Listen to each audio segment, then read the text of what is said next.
Papa a texté, ne nous contacte plus. Tu es seul maintenant.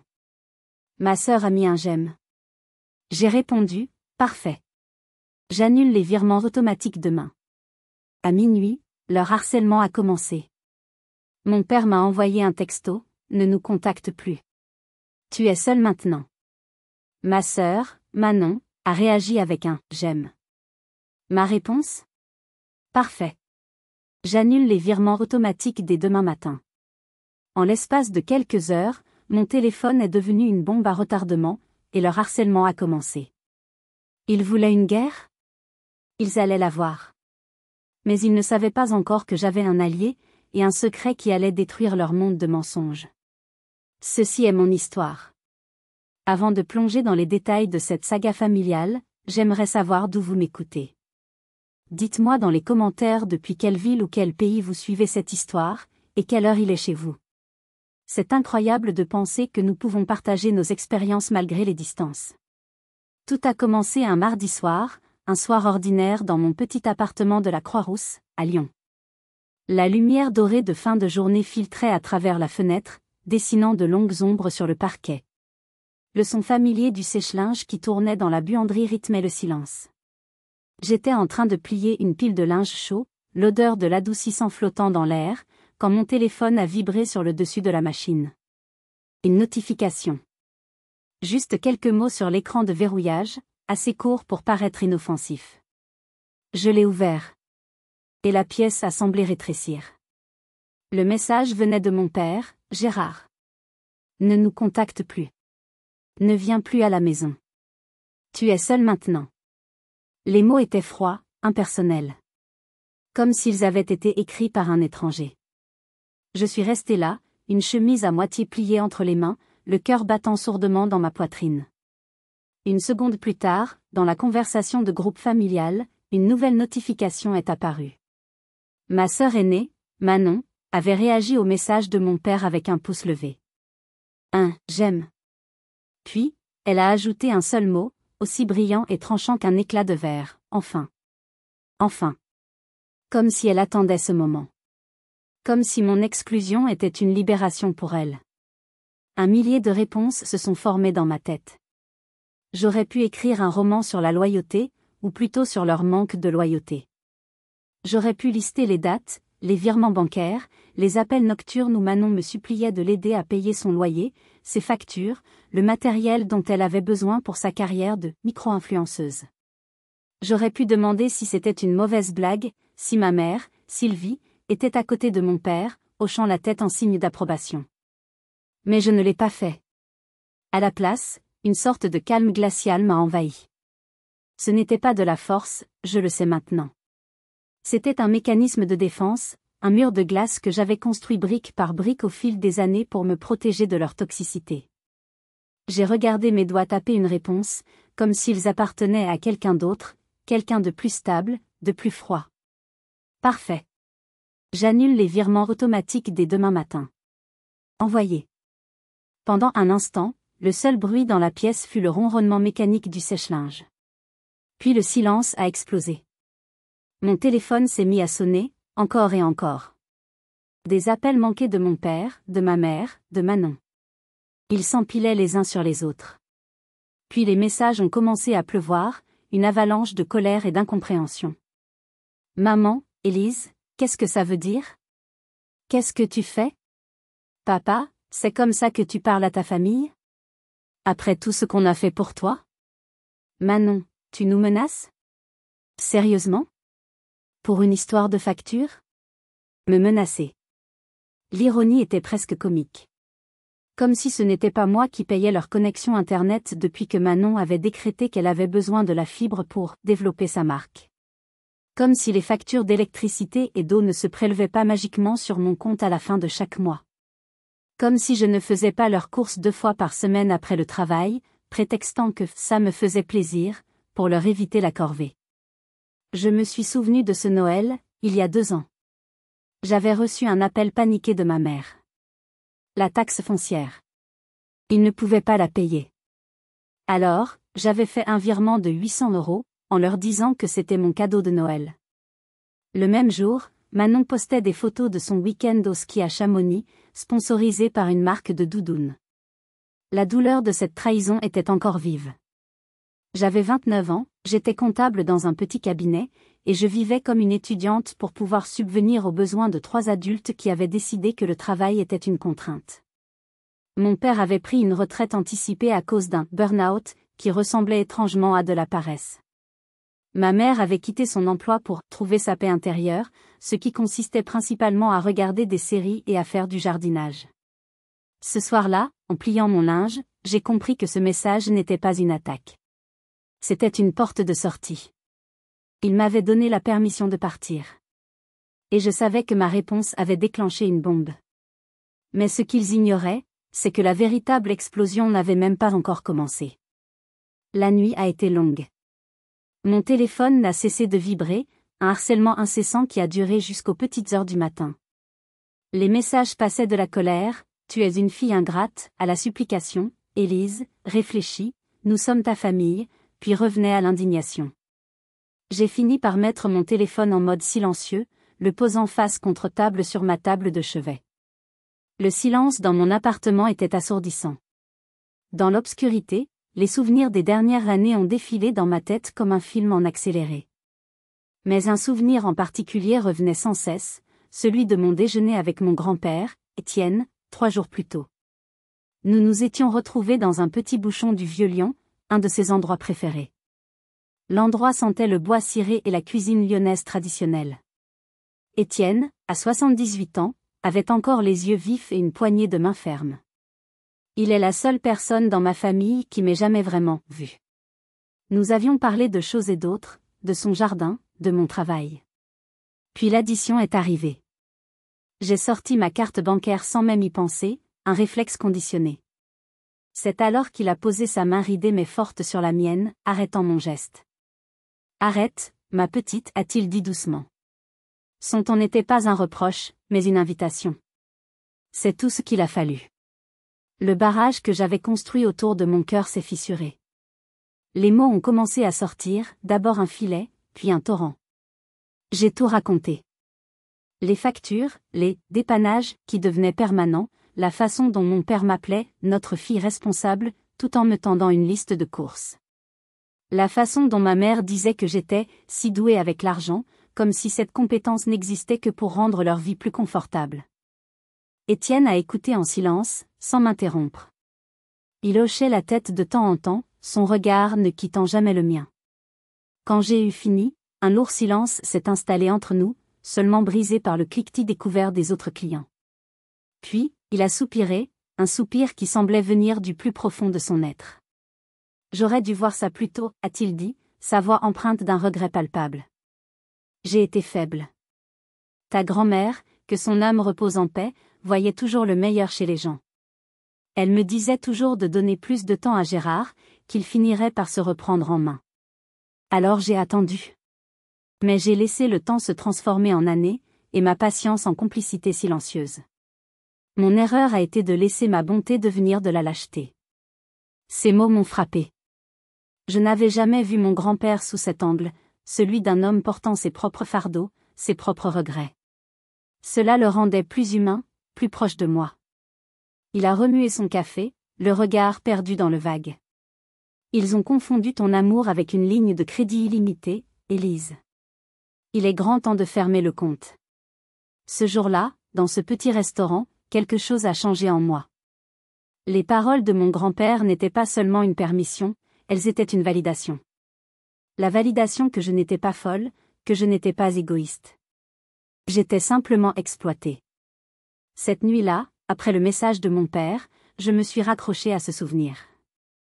La voix calme et ferme de mon grand-père résonnait dans ma tête, un phare dans la tempête de culpabilité et de colère que ma famille essayait de déchaîner sur moi. Le sommeil ne venait pas. Je me suis levée et j'ai regardé par la fenêtre la ville de Lyon endormie. Les lumières de la basilique de Fourvière brillaient au loin comme une promesse silencieuse. Pour la première fois depuis des années, je ne me sentais pas seule dans ce combat. Je savais que j'avais un allié, un homme qui non seulement me comprenait mais qui était aussi prêt à se battre à mes côtés. Je ne savais pas encore à quel point sa détermination allait changer le cours des événements, mais cette certitude était la seule chose qui me permettait de tenir. Demain serait un autre jour, le premier jour du reste de ma vie. Et je savais que je n'y serais pas seule.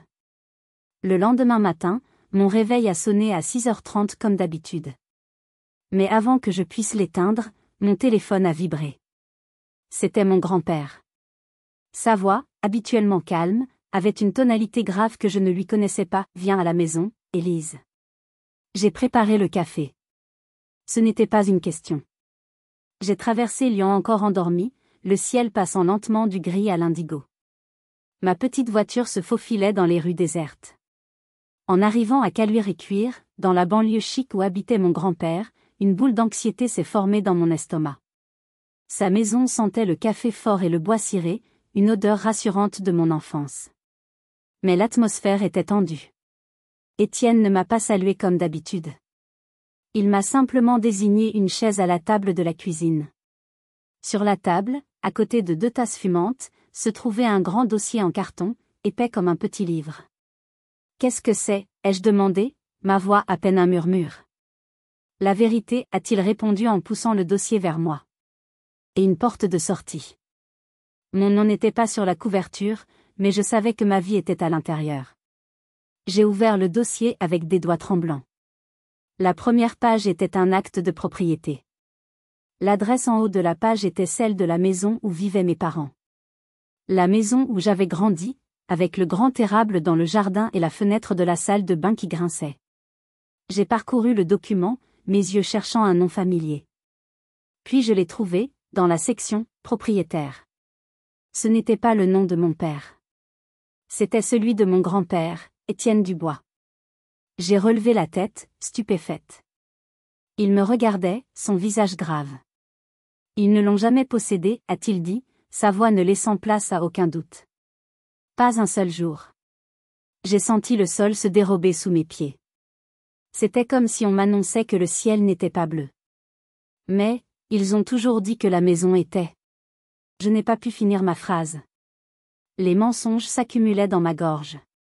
En 2013, a continué Étienne, ton père a perdu son emploi. Ils m'ont demandé s'il pouvait rester ici quelques mois, le temps de se remettre sur pied. J'ai dit oui. Je les ai crus. Il a pris une longue inspiration. Ils ne m'ont jamais payé un centime de loyer. Jamais. Ni les impôts, ni l'entretien. Au fil des années, ils ont commencé à agir comme si j'étais leur invité dans ma propre maison. Il a fait une pause, et une lueur de douleur a traversé son regard. L'année dernière, je suis passé les voir à l'improviste, le jour de mon anniversaire.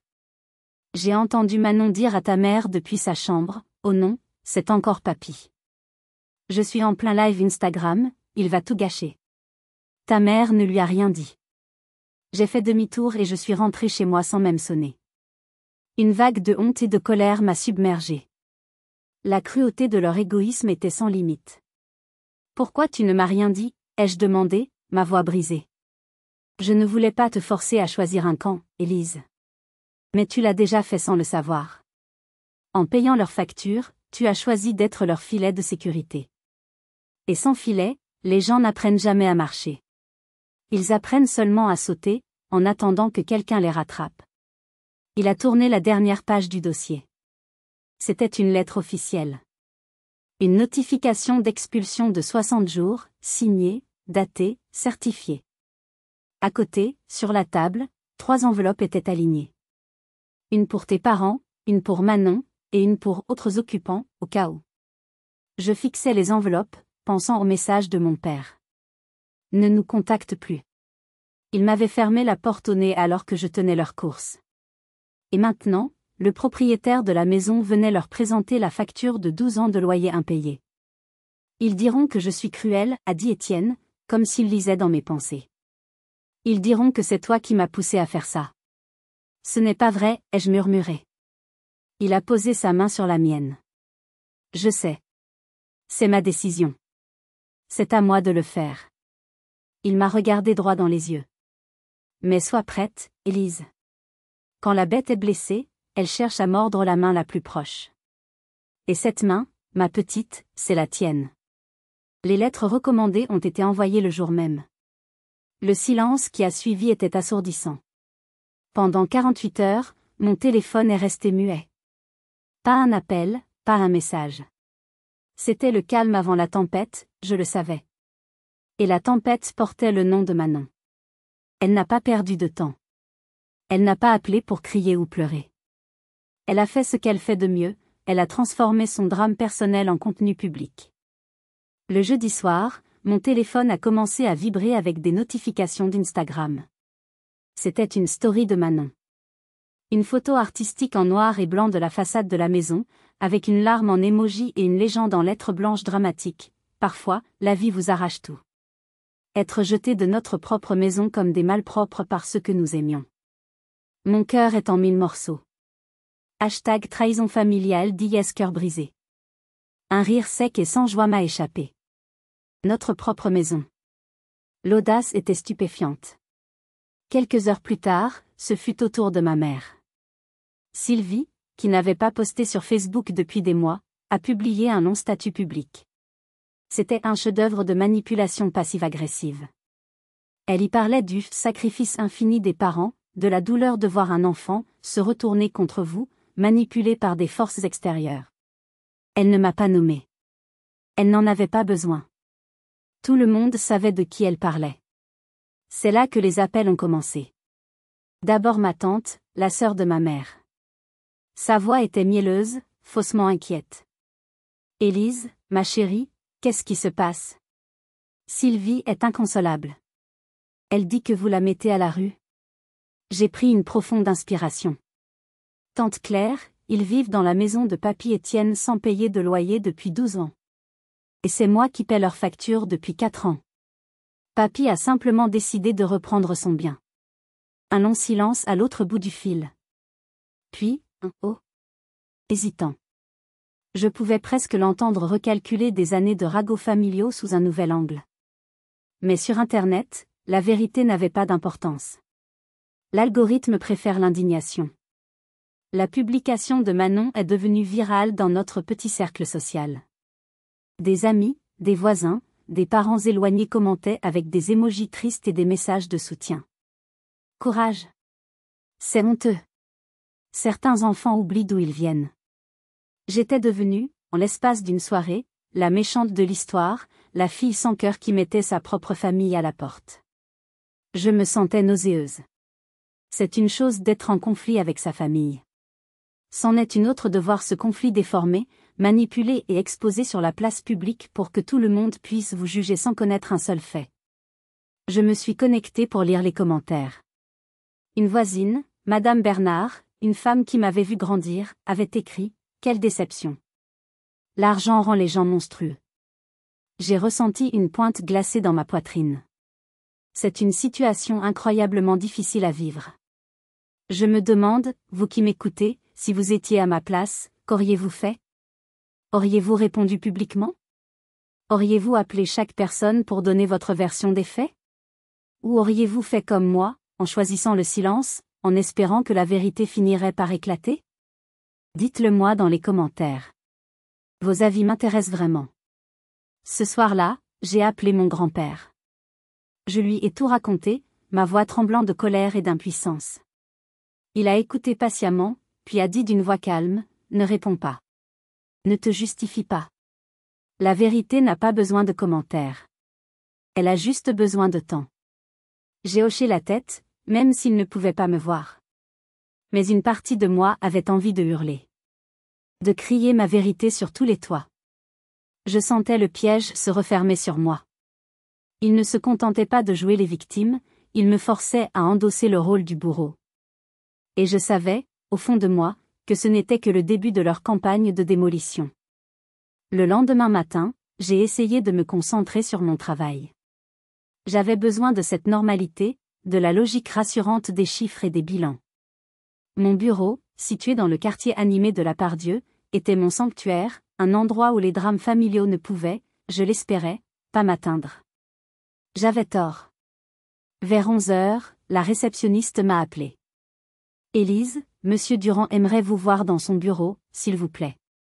Monsieur Durand était le directeur de notre cabinet comptable, un homme d'une 50aine d'années, habituellement calme et juste. Mais le ton de la réceptionniste était étrange, presque hésitant. Une boule de glace s'est formée dans mon estomac. Je suis entré dans son bureau. Il était assis derrière son grand bureau en chêne, le visage fermé. Il ne m'a pas souri. Il m'a fait signe de m'asseoir. Élise, a-t-il commencé sans préambule, j'ai reçu un email ce matin. Un email anonyme vous concernant. Il a tourné l'écran de son ordinateur vers moi. J'ai lu. Mon sang s'est glacé dans mes veines. C'était un long texte, bien écrit, rempli d'insinuations venimeuses. Il décrivait une jeune femme, instable psychologiquement, en proie à des accès de colère et de manipulation. L'auteur anonyme affirmait que j'étais en train de harceler financièrement ma famille et de manipuler mon grand-père âgé pour lui extorquer ses biens. Puis venait le coup de grâce. La dernière phrase était une pure bombe. Je suis très inquiet, écrivait l'auteur, car une personne capable de telles choses avec sa propre famille pourrait facilement manquer de probité dans sa vie professionnelle. Je crains pour l'intégrité des comptes de vos clients. C'était signé, un ami qui s'inquiète. Je n'avais aucun doute sur l'identité de cet ami. C'était la signature de Manon. Sa jalousie et sa méchanceté venaient de franchir une nouvelle ligne, une ligne dangereuse. Elle n'attaquait plus seulement ma réputation, elle attaquait ma carrière, mon gagne-pain. Pour la première fois depuis le début de cette histoire, le mur de glace que j'avais érigé s'est fissuré. Une vague de panique pure m'a submergée. J'ai senti mes mains devenir moites, ma respiration se bloquer dans ma poitrine. Tout ce que j'avais construit, ma stabilité, mon indépendance, tout était menacé par un simple email mensonger. Monsieur Durand a attendu que j'aie fini de lire. Il a retourné son écran, son visage toujours impénétrable. Élise, je dirige ce cabinet depuis 20 ans. J'ai appris à ne pas tirer de conclusions hâtives. Mais je dois vous poser la question. Il a joint ses mains sur son bureau, son regard plongeant dans le mien. Je veux que vous soyez honnête avec moi. Y a-t-il la moindre parcelle de vérité dans ce message? Le silence dans le bureau était total. J'entendais le bourdonnement de l'ordinateur, le battement frénétique de mon propre cœur. Ma carrière, ma crédibilité, tout se jouait dans les prochains instants. Je pouvais m'effondrer en larmes, nier en bloc, ou me battre. J'ai pris une inspiration tremblante, essayant de calmer le chaos qui régnait en moi. J'ai regardé mon patron droit dans les yeux, la panique faisant place à une détermination froide. Monsieur Durand, ai-je commencé, ma voix plus ferme que je ne l'aurais cru possible, ceci est une calomnie. Et je peux vous le prouver. Face à Monsieur Durand, j'ai senti l'adrénaline remplacer la panique. J'ai respiré profondément et j'ai commencé à parler. Calmement, factuellement. J'ai exposé la situation, sans pathos, en m'en tenant aux faits, la maison appartenant à mon grand-père, les 12 ans d'occupation gratuite, le soutien financier que je leur avais apporté, et le message qui avait tout déclenché. Pour étayer mes dires, j'ai sorti mon téléphone et lui ai montré la conversation de groupe, le message initial de mon père et la réaction de Manon. Puis, j'ai abordé l'accusation la plus grave. Concernant l'intégrité de mon travail, ai-je dit, je vous demande, s'il vous plaît, de faire vérifier tous les comptes sur lesquels j'ai travaillé. Chaque transaction. Je n'ai absolument rien à cacher.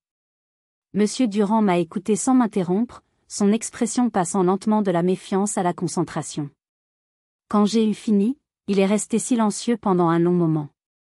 Très bien, Élise, a-t-il finalement dit. Je crois en la présomption d'innocence. Je vais demander une vérification interne discrète, pour la forme. Mais pour être honnête, votre réaction et votre transparence me rassurent. Retournez à votre poste. Cet incident reste entre nous. Je suis sortie de son bureau les jambes flageolantes, mais avec un sentiment de soulagement immense. J'avais gagné une bataille, mais je savais que la guerre était loin d'être terminée. Pendant ce temps, mon grand-père, comme s'il avait senti l'urgence de la situation, avait lancé sa propre contre-offensive. Dans l'après-midi, un email a été envoyé à une longue liste de contacts, oncles, tantes, cousins, amis de la famille. L'objet était simple, clarification concernant la propriété de Caluire et Cuire. Le contenu était bref, factuel et dévastateur. Chers tous, face aux rumeurs et aux informations erronées qui circulent, je tiens à clarifier les points suivants. Je suis l'unique propriétaire de la maison située au 12, rue du Grand Chêne à Caluire-et-Cuire. Vous trouverez en pièce jointe une copie de l'acte de propriété. Mon fils Gérard, sa femme Sylvie et leur fille Manon y ont résidé à titre gracieux depuis 2013. Aucun loyer n'a jamais été versé. Depuis plusieurs années, ma petite fille Élise a pris en charge la majorité de leurs factures et dépenses courantes. Ma décision de reprendre mon bien est personnelle et mûrement réfléchie. Je vous remercie de respecter la vérité des faits. Cordialement, Étienne Dubois. C'était une bombe atomique. L'effet a été immédiat. Le silence radio a repris, mais cette fois, il était différent. Ce n'était plus un silence d'accusation, mais un silence de gêne. Les commentaires de soutien sur les publications de ma mère et de ma sœur se sont taris. Certains ont même été discrètement supprimés. Plus tard dans la soirée, ma tante Claire m'a rappelé. Sa voix était complètement différente. Élise, j'ai reçu l'email de ton grand-père. Je ne savais pas. Je suis désolée de t'avoir dérangé l'autre jour. Je pouvais sentir son embarras à travers le téléphone. Mais ma mère n'avait pas dit son dernier mot. Elle m'a appelé à son tour. Il n'y avait plus de colère dans sa voix, seulement des larmes de crocodile et une manipulation à peine voilée. Élise? Comment as-tu pu faire ça? A-t-elle sangloté. Tu as humilié ton père. Il est anéanti. Ton grand-père ne sait pas ce qu'il fait, il est vieux. C'est toi qui l'as retourné contre nous. Tu es en train de détruire cette famille de l'intérieur. Elle ne niait pas les faits. Elle les reformulait pour me faire porter, encore et toujours, le fardeau de la culpabilité. Ce n'est pas moi qui ai détruit quoi que ce soit, maman, ai-je répondu, ma voix vide d'émotion. Je n'ai fait qu'arrêter de payer pour maintenir une illusion. J'ai raccroché. Le soulagement d'avoir été cru par mon patron et certains membres de ma famille était réel, mais la conversation avec ma mère m'a laissé un goût amer. Ils ne renonceraient jamais. Ils ne reconnaîtraient jamais leur tort. Ils se contenteraient de changer de stratégie, de trouver de nouveaux moyens de me faire passer pour la méchante. Mais ils avaient fait une erreur fatale, ils avaient sous-estimé mon grand-père. Et ils ignoraient qu'un autre secret, encore plus sombre, était sur le point d'éclater. La semaine suivante a été étrangement calme. La campagne de dénigrement sur les réseaux sociaux s'était arrêtée net. Je savais qu'ils devaient être en train de planifier leur prochaine étape, mais pour l'instant, j'appréciais le répit. J'ai même eu un entretien avec Monsieur Durand, qui m'a confirmé que l'audit interne n'avait révélé absolument rien d'anormal, et que l'affaire était close. Un poids énorme a été enlevé de mes épaules. C'est alors que l'inattendu s'est produit. Un soir, en parcourant distraitement Facebook, j'ai vu une demande de message d'un nom que je n'avais pas vu depuis plus de 10 ans, Marc Fournier. Un ancien camarade de lycée. Par curiosité, j'ai ouvert le message. Salut Élise, c'est Marc. Ça fait un bail. Écoute, ça va te paraître super bizarre, mais je crois que j'ai séjourné dans la maison de tes parents au printemps dernier. Je suis tombée sur les stories de ta sœur et j'ai reconnu la cuisine. C'est bien la grande maison avec l'érable à Caluire? Mon cœur a manqué un battement. J'ai relu le message plusieurs fois. Je ne comprends pas, ai-je tapé en retour. Tu as séjourné chez eux? Sa réponse est arrivée instantanément. Ouais, via Airbnb. L'annonce s'appelait « Le repos du chêne ». Un super séjour d'ailleurs. L'hôte, une certaine Lily G, était très sympa. C'est fou le petit monde, non? Le repos du chêne. Lily G.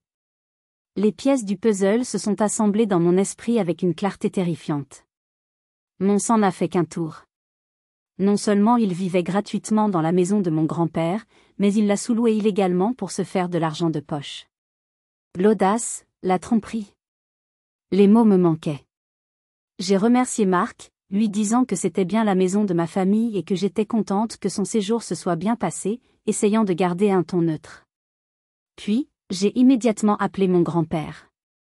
Je lui ai tout expliqué. Un long silence a suivi à l'autre bout du fil. Un silence lourd, menaçant. Quand il a enfin parlé, sa voix était glaciale. Élise. Tu vas y retourner. Quoi? Pourquoi faire? Pour trouver des preuves. Cherche un livre d'or. Les gens qui aiment jouer les grands châtelains adorent que leurs invités laissent des commentaires élogieux. Invente une excuse. Dis que tu dois récupérer de vieux cartons à la cave. Tu sauras où chercher. Le lendemain, je me suis garée devant la maison. Mon cœur battait à tout rompre. Chaque fibre de mon être hurlait de faire demi-tour. Mais la colère était plus forte que la peur. J'ai sonné. Manon m'a ouvert. Elle avait l'air fatiguée, les yeux cernés. « Qu'est-ce que tu veux » a-t-elle craché. « Je viens chercher des cartons de mes anciennes affaires à la cave » ai-je dit, essayant de garder ma voix stable. Elle a hésité, puis a haussé les épaules et m'a laissé entrer. « Fais vite. Maman se repose. » L'intérieur de la maison était étrangement impersonnel. Plus propre que d'habitude. Sur la petite table de l'entrée, il y avait une petite ardoise avec écrit à la craie « Bienvenue chez nous. Wi-Fi, le chêne 123. » Mon sang s'est glacé. C'était donc vrai. Je suis descendue à la cave. L'endroit où je jouais quand j'étais petite avait été transformé. Des guirlandes lumineuses étaient suspendues au plafond. Dans un coin, il y avait une pile de serviettes propres et des produits de toilette miniatures. Et là, sur une petite étagère, se trouvait un coffre en bois décoratif. Je l'ai ouvert. À l'intérieur, il y avait des cartes de bienvenue, des brochures touristiques de Lyon, un carnet à spirale. Le livre d'or. Je l'ai feuilleté, les mains tremblantes. Il était rempli d'écritures différentes, de messages en français, en anglais, en allemand. Merci pour ce séjour merveilleux. La maison est charmante, nous reviendrons. 5 étoiles pour Lily et sa famille adorable. Des dates, des noms, des références de réservation. Il faisait ça depuis plus d'1 an. J'ai sorti mon téléphone et j'ai commencé à photographier chaque page, le plus vite possible. Le bruit du déclencheur me semblait assourdissant dans le silence de la cave. Alors que je prenais la dernière photo, j'ai entendu des pas qui descendaient l'escalier. C'était ma mère. Mon cœur a bondi dans ma gorge. J'ai rapidement rangé le carnet dans le coffre et j'ai glissé mon téléphone dans ma poche. J'ai attrapé un vieux carton rempli de livres et je me suis retournée, essayant de paraître naturelle, au moment où elle arrivait en bas des marches. « Tu as trouvé ce que tu cherchais » a-t-elle demandé, méfiante. « Oui » ai-je répondu, la voix étranglée. Juste ça. Je suis passée à côté d'elle sans la regarder et je suis sortie de cette maison de mensonges aussi vite que possible. Assise dans ma voiture, les preuves brûlantes dans mon téléphone, je savais que je venais de leur porter le coup de grâce. Si vous êtes arrivé jusqu'ici, laissez un commentaire pour nous dire ce que vous auriez fait à la place d'OP. Vous pouvez aussi écrire simplement le chiffre 1 pour montrer que vous suivez encore. Et dites-nous, vous regardez cette histoire depuis quelle région ou quel pays? Le lendemain, mon grand-père et moi avons présenté les nouvelles preuves à son avocat. Les photos du livre d'or, les captures d'écran de l'annonce Airbnb, tout y était. L'avocat, un homme habituellement très posé, avait l'air furieux. C'est une violation flagrante de l'accord d'occupation à titre gracieux, a-t-il déclaré. C'est un motif de résiliation immédiate. Nous allons demander au tribunal de raccourcir le préavis de 60 à 14 jours. Ils n'auront aucune chance. La nouvelle procédure a été lancée. Ma famille a dû recevoir la notification quelques jours plus tard, car c'est là que mon père a complètement perdu le contrôle. J'étais en pause déjeuner. Le quartier de la Part-Dieu grouillait de monde, des employés de bureau se pressant vers les restaurants et les sandwicheries. J'avais rendez-vous avec mon petit ami, Bastien, qui travaillait à proximité. Je l'attendais sur la place, profitant d'un rare rayon de soleil. C'est alors que je l'ai entendu. « Élise !» Sa voix a déchiré la rumeur de la foule. Je me suis retournée. Mon père, Gérard, marchait vers moi à grandes enjambées, le visage rouge de colère. Il s'est arrêté à quelques mètres de moi et a commencé à hurler, attirant l'attention de tous les passants. « Voilà donc ma fille » a-t-il crié, en me désignant du doigt comme une criminelle. Celle qui met ses propres parents à la rue. Celle qui manipule un vieil homme pour lui voler sa maison. Regardez-la. Elle n'a aucune honte. J'étais pétrifiée. Le temps semblait s'être arrêté. Des dizaines de visages inconnus étaient tournés vers moi, curieux, jugeurs. Je voulais disparaître, m'enfoncer sous terre. La honte était si intense qu'elle me brûlait la peau. C'était sa dernière carte, l'humiliation publique. Il s'est approché, continuant à vociférer. On t'a tout donné. Et voilà comment tu nous remercies. En nous traitant comme des chiens. C'est à ce moment-là que Bastien est arrivé. Il a vu la scène, mon visage blême, mon père en pleine crise. Il n'a pas hésité une seconde. Il ne s'est pas énervé, il n'a pas crié.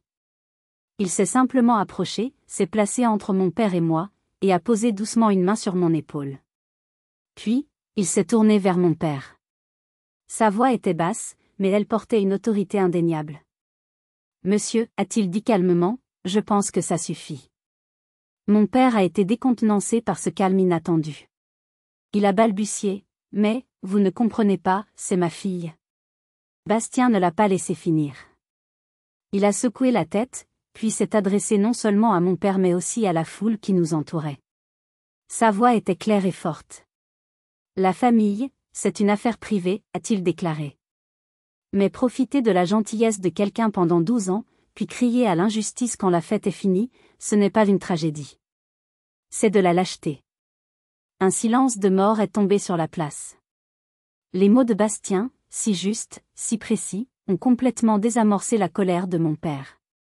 Il est resté là, la bouche ouverte, sans rien à répondre.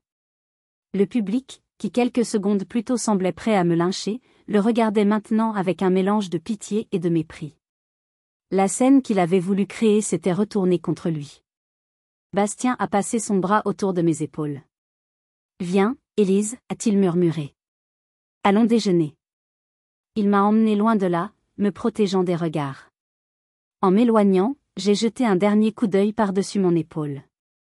Mon père était seul au milieu de la place, l'air soudainement vieux et vaincu.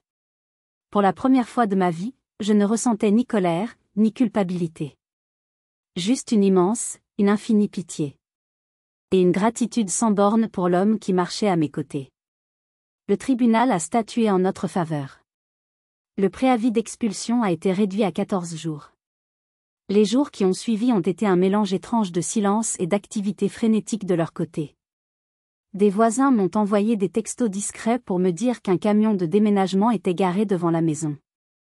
Manon a posté une dernière story, une photo d'elle faisant un carton avec une légende, « Nouveau départ ».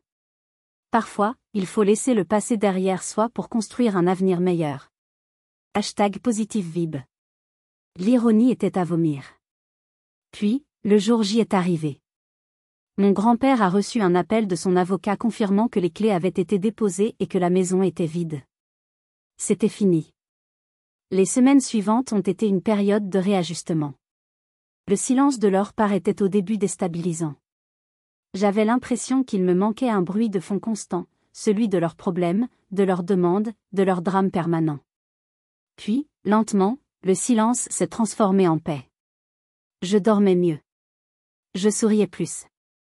Mon appartement, qui avait toujours été un simple refuge, commençait à ressembler à un vrai foyer. Bastien l'a remarqué.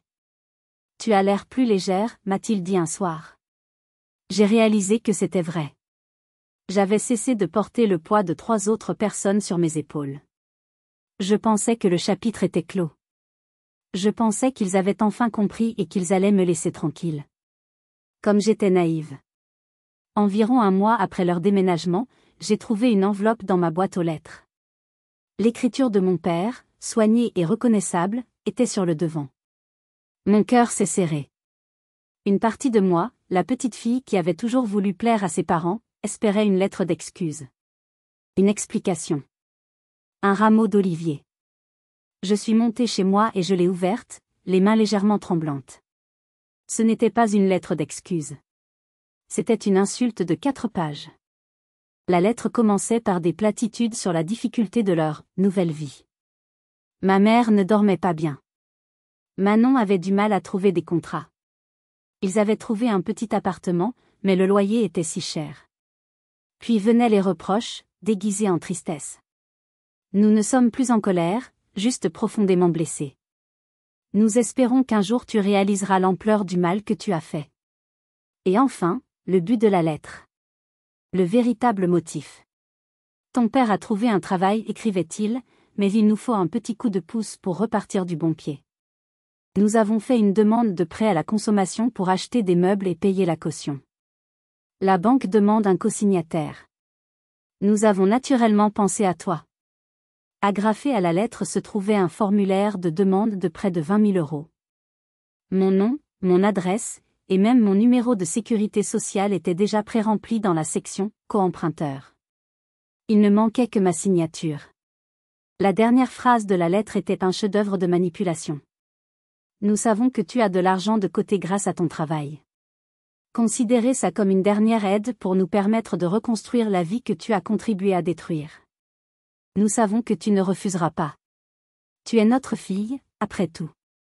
Je suis restée assise sur mon canapé, la lettre à la main, pendant un temps qui m'a semblé une éternité. Je ne pleurais pas. Je n'étais même pas en colère. Un sentiment étrange, un vide froid, m'a envahi. Il n'avait rien appris. Rien compris. Après les mensonges, l'humiliation, l'expulsion, il pensait encore avoir le droit de puiser dans ma vie, dans mes finances, comme si de rien n'était. J'étais leur plan de secours, leur police d'assurance, leur solution de facilité. Ce n'était plus une question de famille. Ce n'était même plus une question d'argent. C'était une question de respect. De dignité. La mienne. Je me suis levée. J'ai soigneusement replié la lettre et le formulaire de prêt. Je les ai mis dans mon sac à main. Je savais exactement ce que je devais faire. Cette fois, je ne me contenterai pas de me défendre. J'allais m'assurer qu'il ne pourrait plus jamais faire de mal à personne de cette manière. Le lendemain, je suis allée chez mon grand-père. Il était dans son jardin, taillant ses rosiers avec une concentration paisible. Il a vu l'enveloppe dans ma main et son visage s'est assombri. Je n'ai pas eu besoin de dire un mot. Je lui ai tendu la lettre. Il l'a lue en silence, ses sourcils se fronçant. Quand il a eu fini, il a secoué la tête, un air de dégoût et de tristesse sur le visage. « Ils ne changeront jamais », a-t-il murmuré. « Je sais, papy. Mais cette fois, je veux que ça s'arrête. Pour de bon. » Le lendemain, nous étions de nouveau dans le bureau de son avocat. J'ai raconté l'histoire de la lettre. L'avocat a examiné le formulaire de prêt. Le fait qu'ils aient utilisé votre numéro de sécurité sociale sans votre permission est grave, Élise. C'est une usurpation d'identité potentielle. Sur ces conseils, nous avons pris des mesures drastiques. J'ai placé une alerte à la fraude sur mon dossier de crédit. J'ai fait une déclaration à la Banque de France pour me protéger contre toute tentative d'ouverture de crédit en mon nom. Et l'avocat a rédigé une lettre de mise en demeure, envoyée en recommandé à mes parents. La lettre stipulait que toute nouvelle tentative d'utiliser mes informations personnelles ou de me contacter pour des raisons financières entraînerait des poursuites judiciaires immédiates pour harcèlement et tentative d'escroquerie. C'était une déclaration de guerre, mais une guerre défensive. C'était la construction d'une forteresse autour de ma vie, une forteresse qu'il ne pourrait plus jamais franchir. Les mois qui ont suivi ont été une révélation. J'ai eu une promotion au travail. Bastien et moi avons fait un magnifique voyage à Annecy, notre premier vrai voyage sans que je me sente coupable de dépenser de l'argent pour moi. J'ai ouvert un plan d'épargne, un vrai, pour mes propres projets, pas pour les urgences des autres. Un après-midi d'automne, mon grand-père m'a emmené voir la maison. Elle était vide, les volets fermés. Un panneau « à vendre » était planté dans le jardin. « Je la vends », m'a-t-il annoncé. Le passé est trop lourd ici. Il m'a regardé avec un petit sourire.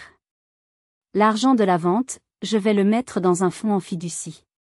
Une partie pour assurer ma tranquillité, une partie pour ton avenir.